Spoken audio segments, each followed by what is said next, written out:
Marisela deserved better. Marisela deserved better than Raul on October 4th when he couldn't get to his apartment, when he let her go back out alone.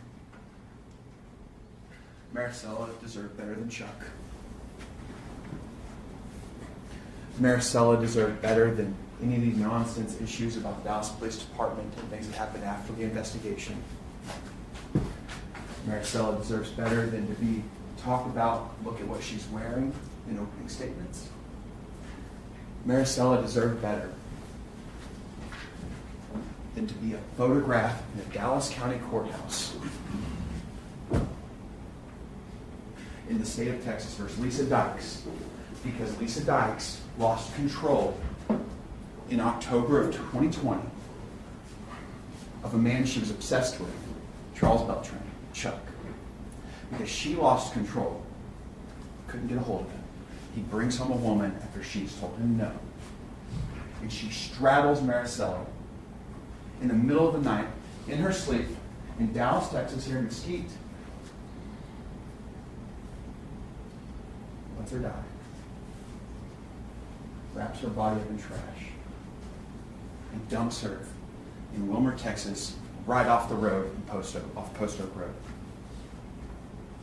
But what Marisela does deserve are you 12 and the two alternates who spent a lot of time last Monday sitting over here, and we talked about all these issues. We talked about the law. We talked about a lot of things. It was a very active session. You all spoke quite a bit. And you are here because you agreed and you said, I can do this job. You are here because you said, I can handle this job. There was nothing about this job that said, I can't do it. All 12 of them. Right? In jury selection, last Monday we talked about what is beyond a reasonable doubt. We talked about there's no legal definition, but obviously it cannot be 100%. 3 people in that room that night. It's not 100%. It's not beyond all doubt. It's not beyond all possible doubt. You all agreed with that, right? It's all about being reasonable and using your common sense. Keep that with you throughout this, right? We talked, and just to put this out there, right? There should be no doubt in your mind Marisela is killed in that bedroom that evening, in the early hours of October 5th. Look at all the evidence you have. There is no doubt of that. We talked about this. What is that a picture of? Many of you knew right away. Some maybe need some more. So let's talk about that. How does that relate here? Maybe one of those puzzle pieces is Chuck's testimony. Right? A pretty important piece. It's not the only piece. Right? We've got those call detail records that show this defendant, Nina Morano, right where that body's left. Right? We've got Lisa Dykes calling into work October 5th.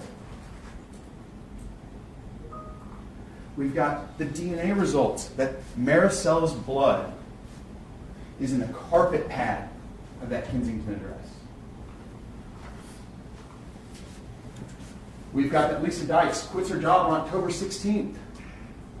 The week news articles start to surface about Marisela missing. We've got that's the day after she gets a call from the FBI.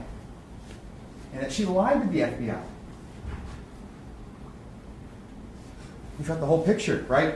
Like we talked about, are you willing to get back there with circumstantial evidence, lay it all on the table, and weigh it all with one another? See how those pieces fit together. How do they all come together? What checks back with what? Take away Chuck's testimony, right? Start with Chuck's testimony out of that puzzle piece. That's all Accomplice Law tells you to do, is that does his testimony make sense? Is it corroborated by anything else?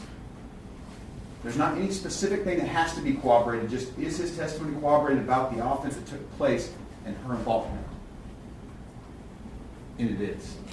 The motive, all kinds of things are corroborated each step of the way by what Chuck says. But take his puzzle piece away, put everything else on the table first. Don't look at just the one piece, right?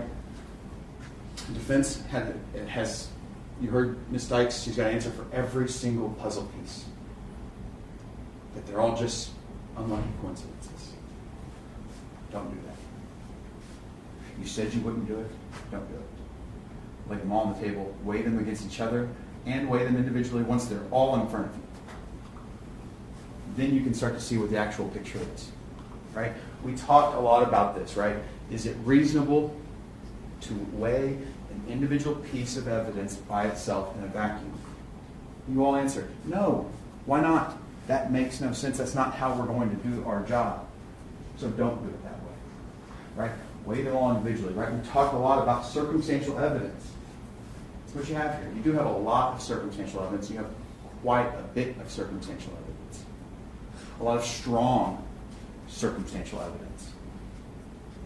So wait, right? You said, hey, I understand that there are a lot of criminal cases that may be just circumstantial evidence, and I can do that job. I can give a fair trial, and I can make sure that justice is done. Motive. We talked about each and every one of you. Why? Why is motive important? You answered about why motive is important. You heard people answer. Of course, that is an important thing for us to know. And you have plenty of evidence that you've heard of this trial as to her motive. The only person with motive and a reason to kill Marisela October 5th, 2020. We talked about his evidence, his flight and evidence of guilt. Absolutely, you all said. Weigh it. Consider it with everything that you have. Okay? We talked a little bit about the law of parties. It's in your charge, right? Because obviously you have multiple people here, right?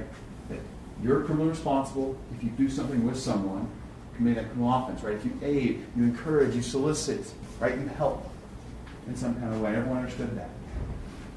And that's also why Charles Beltran is guilty of tampering with a human corpse, because whenever he sees this happen, and he tells Lisa, instead of calling 911, fine, take care of it, and she says, grab Nina, and he does, he has now aided, assisted, and helped. And he took responsibility for that. And his punishment's being assessed. It's 20 years in prison. He knows that.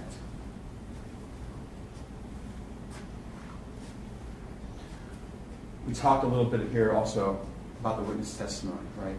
It's going to be your job to weigh all the evidence that comes from that stand from witnesses, right? People you've never met, you've got to weigh. What are you going to believe about them? All, some, or none, right? We talked about ways that you have tools to weigh their credibility. Weigh it back to the physical evidence. Weigh it back to the documents you see. Tie it back to what you hear from other folks, right? How many witnesses did you hear from? And how many of those come together and start to paint the exact same picture? You all said, yeah, I can do that. So I just want to leave you with this, right? Don't go back there. The defense counsel comes out, and there's excuse after excuse after excuse for each little thing, or to talk about Charles Beltran. They're all just one little puzzle piece. Don't focus on the one until you put them all on the table. When you put them all out on the table and back in that room when you're deliberating, that's when you start saying, hold on, this piece maybe doesn't fit, but maybe I still see the picture there. And I'm confident that at the end of this, you will bring quick justice for Marisela, because it is the right thing to do, because the state has met our burden, and you will find Ms. Dykes guilty of murder and tampering with a human corpse.